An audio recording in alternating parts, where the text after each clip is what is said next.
Okay, I think we're going to get started. Hi everyone, my name is Talisa. I work over at Solvate. Just wanted to introduce everyone a little bit to what we're all about. We're basically a community of US freelancers who connect with clients on our platform. And some of the perks that we give our talent community and the Solvate community in general is things like this free webinar. We do a monthly webinar series. Our last month we had one of our digital media strategists, Brian Formals, talk about storytelling and content marketing. And we have a really fun treat this month and next month, which is this two-part class on presentation design taught by the lovely Martha Denton. We met Martha through Ignite. She handles a lot of their slide presentation troubleshooting. And she also is an ex-McKinsey alum. She spent over 8 years working with Fortune 500 companies, nonprofits, NGOs, and governments. And she's really an expert in this space, and we're really excited to have her. She's put together a really fun presentation for all of you. So sit back and relax. If you have questions, feel free to type them in the question area or raise your hand, and Martha can kind of address them as she's going along when it's appropriate. And there'll also be a brief period at the end where you can ask your questions and have them answered. And without further ado, I'm going to pass it on over to Martha. Great. Okay, so I hope everyone can see my screen okay. I just started sharing that. All right, so thank you so much, Solvate. That was a really nice intro. I'd like to welcome everyone to the first of the two-part series titled Tackling Presentation Design. Today we're going to go through messaging and basic chart selection, and then the next installment, we'll do a quickie boot camp of graphic design, so you can apply that to actually creating your presentations and drawing your charts. Note that I see this as really as a class versus a presentation, so I really hope that you're not shy with your questions. But since we're 30 plus people on the line, it'd probably be easier if you could type your questions in over on the right, as was already mentioned. Okay. So here's my credibility page. A lot of this has already gone through. You know that I'm Martha Denton. I call myself a visual communication specialist and strategist. As you know, I've been doing it for about 18 years. What that actually really means is it looks like I guide people through visual thinking, be that graphic facilitation, drawing out people's ideas into frameworks, that kind of thing. I help people strategize what the right channel is for actually presenting their messages, be it PowerPoint, a poster, a table card, website, flip chart, some other physical item. And of course, I've done a whole lot of PowerPoint and keynote presentations. You've already got the spiel that I used to work at McKinsey. I've been freelance for a year, and I've worked with all these fancy people, as you can see up here on the screen. You can see a picture of me over there on the left speaking at Ignite. And I am now their slide mistress. Now, the reason why I'm putting this up here is not only just to establish my credibility, but is to use as an example that when you're designing your presentations, it makes sense for you to have a credibility slide up in the beginning as well, especially if you haven't met people before or if you have a leave behind, because it establishes rapport.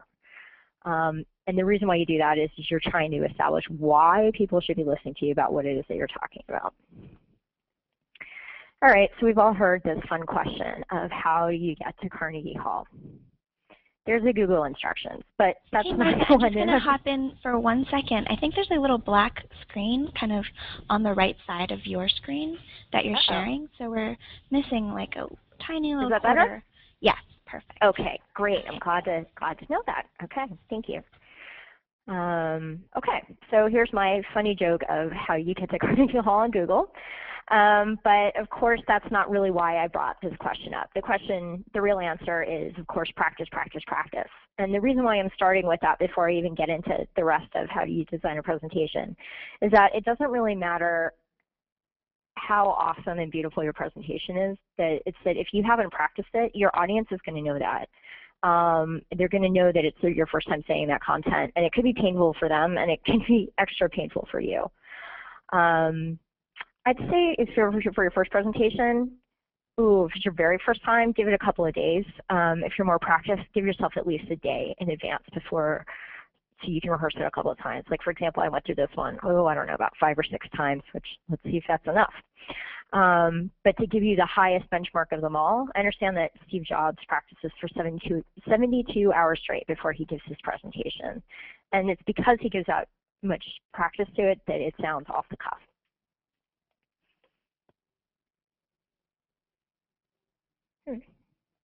Okay, a little trouble. Oh, okay, so that word up there is audience, everyone. It seems that the laptop I'm using isn't loading its fonts right. Anyway, here are the keys to an awesome presentation. The first one I'm going to start with is audience. And I think all of you can agree, especially those of you online who serve clients, that it's really all about relationships these days. So if it's all about relationships, it kind of makes sense that you're going to want to start with your audience. Remember that you're presenting to them because they want to understand something from you. So you need to figure out how it is that they learn so they'll understand and work accordingly. I also think it's the most important factor to take into account, so that's why I've put it on the top here. Okay, so that fun little Russian thing on the lower left is supposed to say message.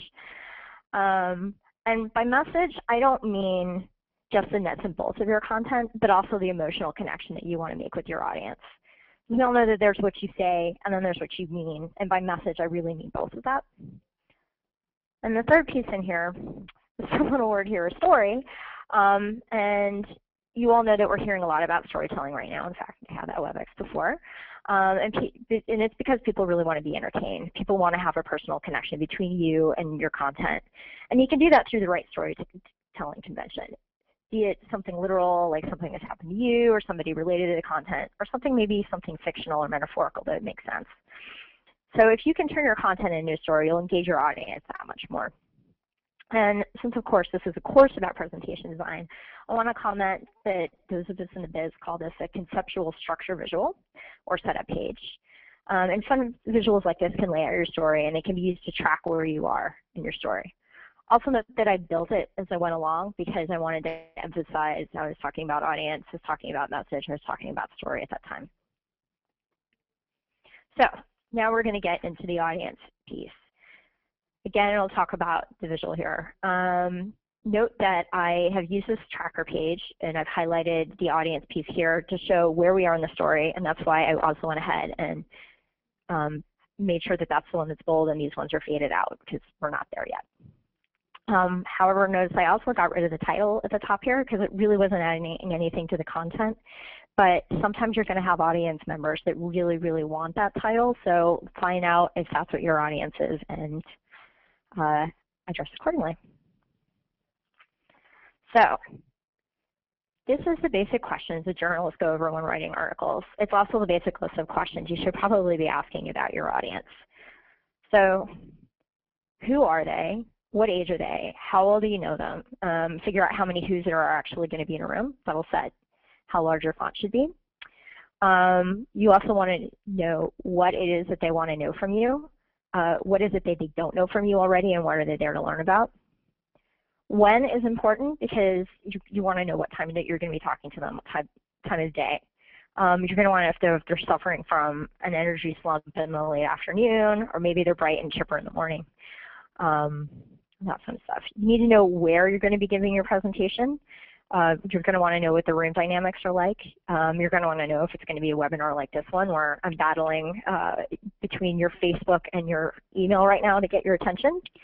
Or is it, going to be in a big conference room? Are you presenting it on a phone? Is there going to be a TV? All that kind of stuff. And all those scenarios are going to require some little tweaks, be it font or dynamic of how your presentation works.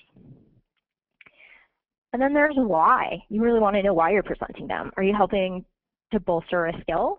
Are you going to be reporting some bad news to them? You really want to be sensitive to whatever that is.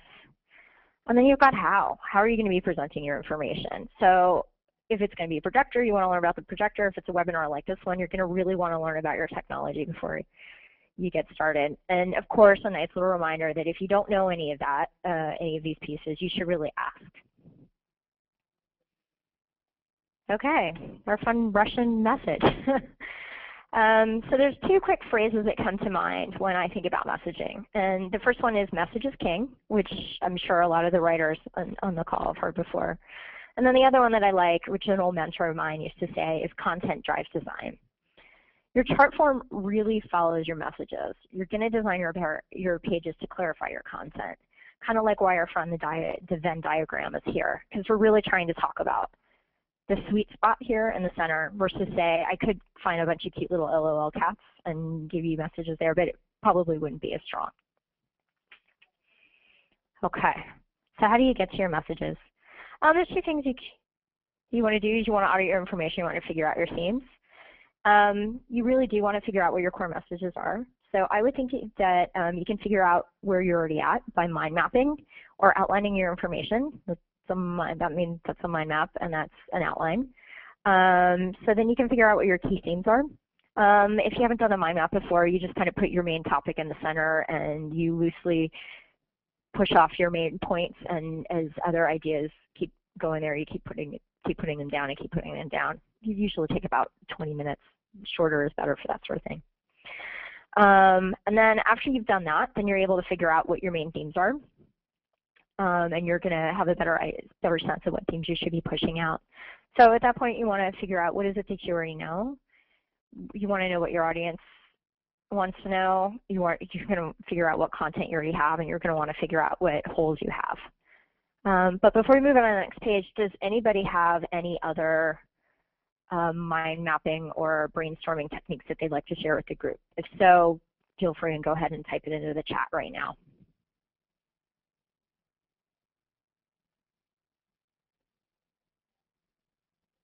Okay, I can only see chat from the organizer, so I'm not sure that's going to work. Hey, Megan, can you unmute everyone so we can hear them and people can brainstorm?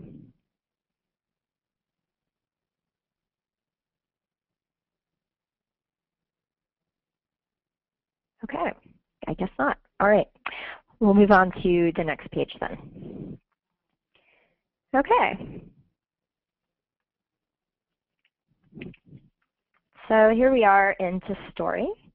I'm only going to touch again on this one somewhat lightly because there already was a storytelling seminar that happened, and it's really a beast all in of itself. But at this point, it might make sense for someone from Solvate to give some high-level bullet points from what we learned in the storyline seminar. I think you might be on mute. Okay, I think we lost Megan. She was going to talk for a little bit right there.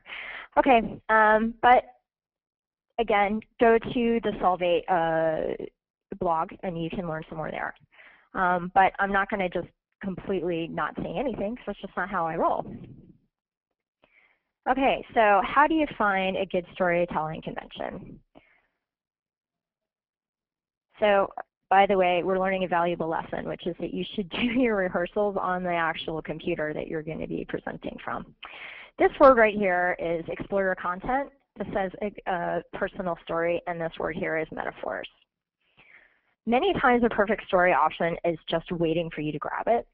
Think about your content. You should freeform for a little bit. Go ahead and jot it down on a piece of paper if that makes sense for you, or if you're someone who just talks to other folks, do that too.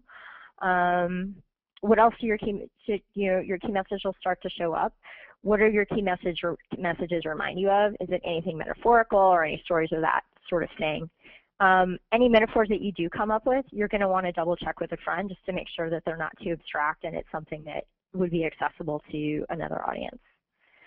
And if you do think about your audience some more, sometimes a metaphor isn't going to work. Some audiences are really literal, so be conscious of that. And in that case, go ahead and see if your content reminds you of anyone or an experience you've had to see if there's a story that you can weave from there from the beginning. 5 steps that I like to follow per Nick Morgan, who's an expert in this area. The steps that he does is find your story, draw them out quickly, so your metaphor, so if you do use a metaphor or storytelling convention, try to use that from page 1. Explain your threat, outline your solution, and finish with a call to action. He's done a really groovy video about this sort of thing, and it's on my blog, which you'll have the address at the end. Okay, so now that we know what your audience wants to know, we know what messages you want to focus on, and and what your storytelling convention is, it's business time. So let's get down to it. Okay, so here's a storyboard. And there's a reason why storyboards have existed for a very long time in advertising and film and TV and that sort of thing. Is because it helps you visualize what your full story or show is. A good presentation really is a type of show, so you should do the same thing. This is the storyboard that I put together for this module today. And I'm just showing it for you as an example because you can see that a good storyboard doesn't necessarily have to be beautiful or terribly legible for other folks for that matter. Another storyboard that you can use is just the way that it is in Keynote and in PowerPoint, where you can go ahead and just storyboard it out in the program. That's cool. Okay, so you see you've got your messages here, and you're going to really want to focus on those messages first. The word that's in here in the center, I'll read it to you quickly, is trigger words. This is decrease, rise, categorized, organization, steps, percentage, and balance. These words here are trigger words. They're one-word concepts that can describe the relationship of your information, be it partnership, rising, or that sort of thing, so you can figure out if things should be increasing, decreasing, if you need to use data-driven, if it's just a picture it's going to use, or that sort of thing. But once you've got your storyboard page, which I'll go back up here, and you've figured out where your trigger words are, you can go ahead and jot what those types of charts will be. So why don't we get into those types of charts? But right after this. So here's an example of what I did with the trigger word. Here's the question is what are your messages anyway? My trigger word for here being messages, hence the message in a bottle. Someone can go ahead and sing that sing song if they're so inclined. But I went ahead and realized that there was just a picture I could do here. But sometimes that's not going to work, because sometimes you really do need to do data, and sometimes you really do need to draw out a conceptual chart of some kind. And that we're going to get into right now. So here is a chart of data-driven chart types. They're super basic, and they come from a book called Fate with Charts, which is by a guy named Gene Zelazny, who I had the pleasure of working with at McKinsey. Yes, I know there's all other kinds of different data charts right now, like bubble charts and dynamic line graphs and all that fun stuff. But for now, we're just going to focus on the basics, and I'll read it through for you. There's a component comparison, which is the size of each part as a percentage of the total. So think pie chart or 100% stacked columns. There's an item comparison and show you how items rank, you know, like best TV shows or something like that. Time series, which shows you how relationships change over time, which is pretty straightforward. The frequency distribution, which can show you how many items fall into a series of numerical ranges. So think like different age ranges or that sort of thing. And then there's correlation, which can show you whether the relationship between variables follow an expected pattern. So here I've got a scatter chart and then two butted bar charts from behind each other. Now, as a note for how I designed this page, note that I didn't build it because you're a varied audience, and I don't know how fast you folks read. So I wanted to give the slower readers some more time. Okay, so here's a data quiz, and we've lost our, so sorry that we've lost our trigger words again. So I'm going to read out what the trigger word is, and if there's some way we can get everybody off mute. Megan, Talisa, is there some way we can get everybody off mute so we can brainstorm together? Yes, Megan now has the capability to get people off of mute. Great. Let's go for it. So yes, I know it's in Russian, but the real word here, I think this is Russian, someone can school me on that, is portion. So what kind of data chart type, and I know there's no way that you can have those categories memorized yet, but like what sort of data chart do you think would make sense for here? Does anybody want to shoot something out?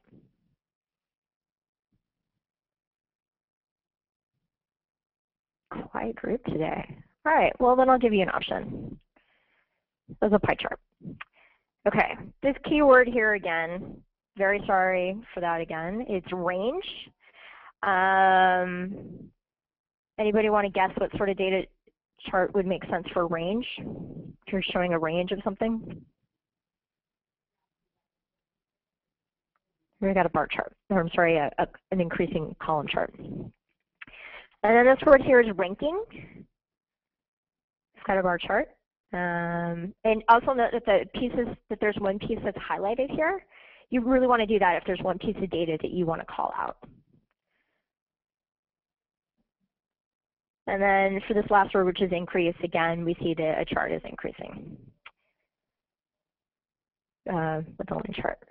Okay, again, I know I went through this really super fast, and a couple of you are probably really intrigued and want to learn more. So I would suggest you check out these books here. The book that I got the categories from, and there's exercises and all that fun stuff so you can really learn it, is Say It with Charts with this guy, James Alasny. And then there's another fellow named Stephen Few. He's done a lot of work around dashboards and pushing theories around data-driven a little bit further. But his work is really based on genes, so I would say read Gene and then read Stephen Few. Okay, so the other category that I mentioned is conceptual charts. They aren't quite as finite as data-driven charts, but there's definitely some patterns so that we can have a language that talks about them. And I'll present you with some categories here. So we've got flow charts, which can show an activity happening, be it cyclical or linear. There's interactions, which can show you the impacts of things on others. So like balance, you know, if you've got one thing that's less, the other side's going to be more. Or a forces at work page. Or a structure visual to show how elements fit together. I think we're all familiar with org charts.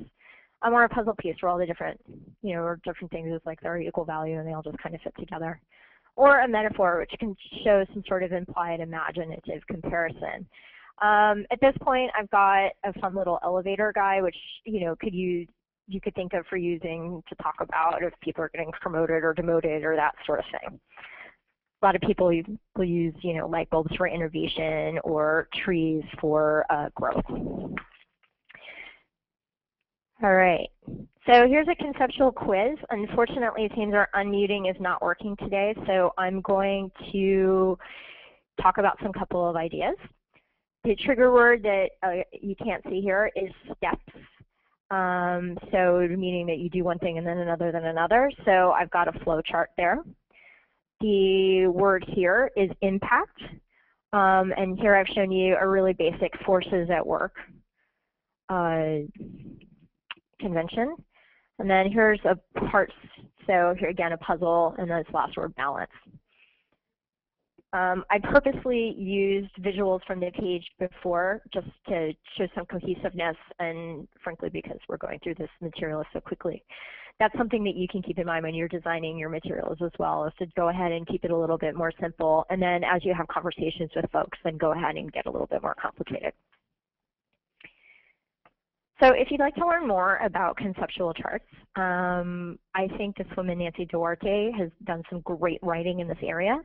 She doesn't use the exact same categories that I just presented to you because that's some stuff that I put together at McKinsey, but she's got her own categories, and she goes on and on and on, well, for 2 books. Some of you might know who she is already, and those of you who don't, she was a presentation designer for Al Gore's movie An Inconvenient Truth, and she also does a whole bunch of the TED Talks. Okay, so this one's really important. We're going to change the font on this one, guys. So here's another thing about presentation design and presentation giving, which is that it's really good to be flexible.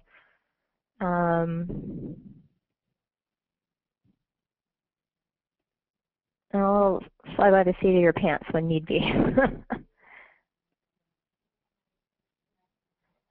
And I'll also take this as an opportunity to say that if you're using PowerPoint, you realize that a lot of these fonts aren't loaded on all machines, and you can have the exact same problem that I'm dealing with right here. There we go. Great.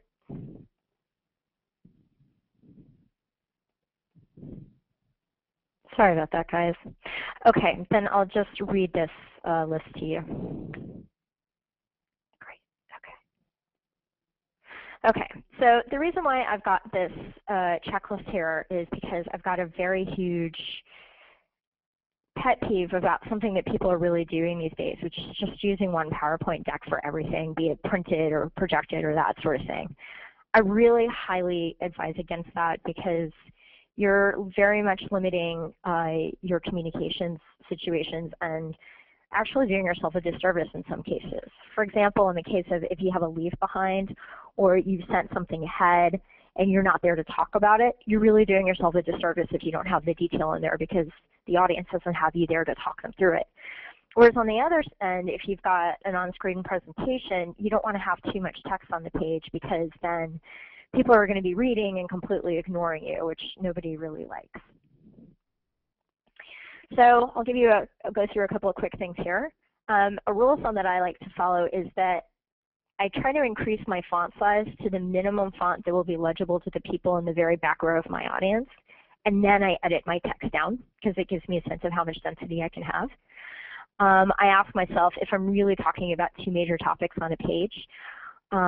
It takes just as much time to talk about two things on 2 pages as it does to talk about 2 things on 1 page. So go ahead and split those pages out and increase your font and increase your legibility if you can. When you're giving a presentation, I'm going to quote my friend Jean that I've already mentioned, which is that you are your presentation, not your content. So you should go ahead and remove anything that should be spoken to instead. You should shorten any and all full sentences into quick phrases on anything that's going to be on screen because otherwise people are going to be reading your sentences. And also, if you decide that you want to describe something a little bit differently than how it's written on the actual screen, it's going to be a little jarring. But even then, like these phrases are supposed to be placeholders for what you're going to talk about. They're not everything. You want to stay credible. You want to have sources and measures of scale on your page so people know that you did do your research, that you're an honest person, and they can actually read whatever your charts are. And then the last point is you need to ask yourself if you have too many data points. I'd say borderline, this one might be there. There's more on this on my blog, and I go into more, there's a much longer list, so I'll forward that to you guys. So I wanted to give you an example of actually doing that. So here's a before and after of a dense page, the before. It actually doesn't really matter too much. The font's a little crazy. These are names of folks, and this is their titles, and here's some big long quotes from them about being a CEO.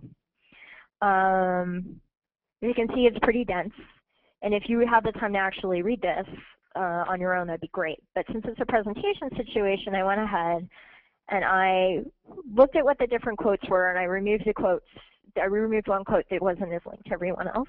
I pulled their titles up from the footnotes so we can get rid of the footnotes, clean that up a little bit, and I shortened the font. I shortened the quotes a little bit more, so the really beefy parts are clearer, and I was able to make the font larger. I also pulled in a nice little image just so the page was a little bit more interesting. You might also notice that I changed the title up here because it's a message title instead of a topic title. Message title being giving you a little bit of a so what and a why with that content's on the page. So I know I went through a whole bunch of stuff today. I just wanted to see if we figured out any way that we can people can ask questions yet. Hi, Marcia. Unfortunately, Hi. our muting situation is being a little bit tricky right now. Okay. But we do have some people who are asking questions in our question box. So what I can do is I can read them over to you. I'm not sure if you can That'd be great. I can't read them. And you can. So great. Why don't you ask the first one?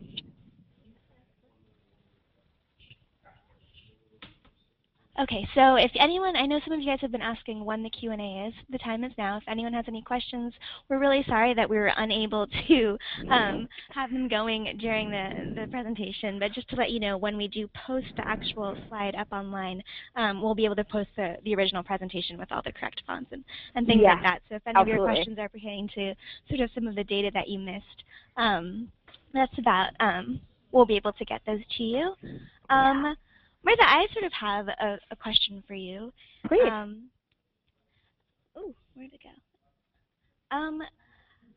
Tips on practicing? I mean, when people are, and I know, this is something that I'm asking because this is something that we've practiced, we've practiced presentation with you, and there seems to be so many hiccups that have gone on. What are the best ways to coordinate for us to know in the future even types of situations like this when there's multiple players involved, perhaps when you're on the internet? What happens at an Ignite presentation when, there's a slide that won't show up? What are the best ways to present that information later to a person? I guess I'm asking kind of what do we do now that this presentation's happened? Yeah, for this one, okay. Well, there's two things I want to say about that. The first one is it's always good to have a really good sense of humor in these sorts of situations because sometimes you're just going to have technical problems and it doesn't matter how many times you practiced. And this isn't the first time I rolled with this sort of thing, so you need to learn to be flexible. And as you start to plan things out, you need to have your backup plans in place. Hopefully it was clear in the way that I wrote this presentation that a backup if questions or something couldn't happen, I was able to deal with that. So that's one thing. The second thing is, yeah, definitely go ahead and send a presentation afterwards. That makes a lot of sense. Give your contact information so people can follow up with you later, which is probably a good practice anyway because some people are reflectors and you're going to think about the things that you learned today and a question is going to pop up that didn't pop up now, and yeah, go ahead and answer that. Does that answer all of your questions?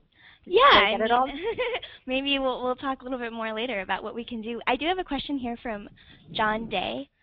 He's asking, do you have any experience about the optimal number of slides? Is there an inverse relationship between the number of slides and comprehension? Okay. There isn't a specific research study that I know about that's been done on that, but the one thing that I can say is less is definitely more. It gives you time to elaborate a little bit and you don't necessarily pummel your audience with your content too much. But again, it goes back to those three things that I was talking about before, which is what is your message, who is your audience, and what is your story. So sometimes, like let's say your topic is I want to show you a whole bunch of different pictures from my trip to Rome. Well, it would make sense that you'd fly through stuff a bit more. But if you're talking to, say, I don't know, my grandmother, for example, she takes a little bit longer to comprehend things. So knowing that I was talking to her about that and I've got 100 pictures, I'd show her about 10. But if I knew that I was going to be talking to my friend Ed, for example, who I know travels a lot, I would show him all 100 because chances are he's already seen a lot of those. So that's the more complicated answer. The simpler answer is, let's say you're giving a presentation for 30 minutes. I'd say about 15 to 20-ish slides make sense. If you're doing a big keynote presentation that's like an hour for, say, at a conference or that sort of thing, I would say 40 to fewer, depending on how much time you wanted to leave for questions. So never more than kind of a slide per minute is definitely yeah, I guess about a slide per minute. But again, on some slides you're going to be there for 3 minutes and others are going to be there for 2 seconds. It just really depends on your content. I hope that answered your question. No. Well, I don't know. Maybe John can speak to it back in the question box. But I have another question here. If you're looking to hire someone to design your presentation, what are the credentials that you should look for? Is it someone who pitches themselves as a graphic designer? Is presentation design the best sort of, catch-all for someone who's going to be writing a pitch? What are types of things that you need to look for depending on maybe what your business is and what you're looking to get? Yeah, that's a great question. I find that presentation designers, like really good presentation designers, are a bit of a hybrid between being a designer and a communication specialist. If you can find that person, you're going to have a one-stop shop, meaning that that person, and it's good to get somebody who actually understands your content. For me, like I understand business pretty well, but in those areas, like if you're talking about retailer marketing or innovation strategy or pharmaceuticals, I'm going to know your industry terms a bit more, and you're not going to have to stop and tell me about them. But you're going to really want to find somebody who can actually have that conversation with you, who also has some information graphic design leanings, not necessarily somebody who has straight graphic design leanings, because you really want somebody who's willing to dive into your content. But you're also going to want somebody who's got a little bit of a communication strategy piece as well, unless you are able to hire a communication strategist to work with this person as well, because they're going to be able to then tell you, like, well, you know what, you really should only have 10 slides in this situation, or maybe we shouldn't even be using slides, or maybe we should be doing something else, and oh, by the way, this is how you write it. So yeah, you're looking for a hybrid. We're starting to pop around a bit more if you're looking for folks like that. I know I do this sort of thing, but the visiting community is a really good place to find more. Okay. And of course, Molly. And yeah, here's sort of a fun one. Are there certain color schemes that you like to use that provide for higher engagement? So, you know, what's been visually capturing people in your? That is a really big question. So big, in fact, it's 1/3 of the next presentation. Oh wow. Okay, so yeah, maybe you can. But I can talk about why I use my color scheme. Oh. Just so I don't completely blow off your question, because I hate it when people do that. I've used a dark blue because it has the psychological color cue of credibility. I've used orange because it shows playfulness and also has the psychological cue of innovation, which is something I'm deeply interested in. And I use the fresh green because, again, it's playful.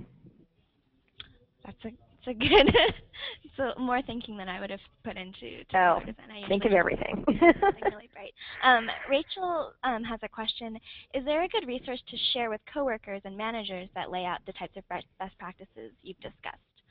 So it says number of slides and some sort of those sort of tips and tricks. And maybe I'll just jump in and say anything that you kind of have in terms of resource that we can put together, we'll definitely put up on our blog. Yeah. Solvate, but absolutely. If you really want that one quickie, easy resource, Dale Carnegie has put together like something on his website that's really short and simple. If you want something a little bit more in depth, I would say the Say It With Charts and the Say It With Presentation series that Jean Zelazny's put together is really great. And then anything beyond that, depending on who your audience is and what your exact coworker issues are, it's worth finding a trainer. Because sometimes it can get really specific. Another one is someone else, Dustin, is asking, are embedded videos or animations too distracting to include in presentations, assuming the audience is pretty general? So, for example, not entertainment executives, for example, but just sort of a general audience. I would say definitely not. I think it's great because when you do a presentation, you kind of want to change the pace every 7 minutes. For a really super general audience, for a more media audience, I'd say it's probably every 4 minutes because it keeps people engaged. It changes the energy level. Videos are a really, really great way to do that. If it's not, say, an advertising agency, which is where I'm actually sitting today, is an advertising agency, this particular audience would be used to getting video after video after video after video. Most audiences probably want maybe 2 to 3 videos max. I would say put those at the beginning, at the end. I would also say when you use them, try to use an MPEG-1 format because it's more flexible and you can use it in more places. And I would say don't have it be more than 2 minutes because then you've lost your audience. They're kind of on to the next thing. Okay. Yeah, thanks, Dustin, for that question. Speaking of all of the colors and all of the other things that you're going to be talking about, you know, this is a 2-part webinar, and I know that our next class is going to really drill down into maybe some of these sort of more detailed specific questions that people have been asking. So do you want to talk a little bit about what people can expect in the next webinar? Sure, absolutely. And again, sorry for the question. Gosh. I hope you guys find this as funny as I do instead of just frustrating. It'll be Wednesday, February 9th, 2001 at 1 p.m. Eastern and 11 a.m. Pacific. There is an invite that's going to be coming, but what's going to be in that presentation is I'm going to go over color strategy. I'm going to go over photo selection, you know, how to source them legally and how to crop them and how to place them into your presentations. And I'm also going to go over a very high-level bit of composition for a page so your pages look lovely. Kind of think of it as a really preliminary, basic MFA in 30 minutes. Well, that sounds pretty enticing. And if it's not in Russian, that'll be even better. But I agree, Yeah. it's been pretty funny, and it's been a fun scramble on the side of the office to try to make sure that everyone's questions are heard. Everyone, thank you so much for joining in, and thank you, Martha, for being here and doing this with us. It's been a journey, and I hope that everyone who's listening will come around. We're having our next presentation, as we said, on February 9th, and we're going to go over all those great things that Martha just mentioned. We love to have your feedback. After our last webinar, we got some feedback of topics that people are interested in, such as taxes and finance and other things like that, and we've definitely taken those into consideration in terms of our programming for our next webinars. So any comments, critiques, suggestions that you have, you can email to us. You can email me, Talisa, T-A-L-I-S-A, @solvate.com. We'll also be sending out an email after this, so you guys can tell us what you thought. Thank you so much, Martha. Do you have anything else to say before we sort of wrap it up? No, just thank you so much for coming today, and don't you worry, we're definitely going to send you this presentation in the right font. Yeah, you guys can look forward to seeing the full presentation as well as the audio up on our blog sometime later next week. And with that, we're going to sign off. Thanks so much. Thanks, everybody.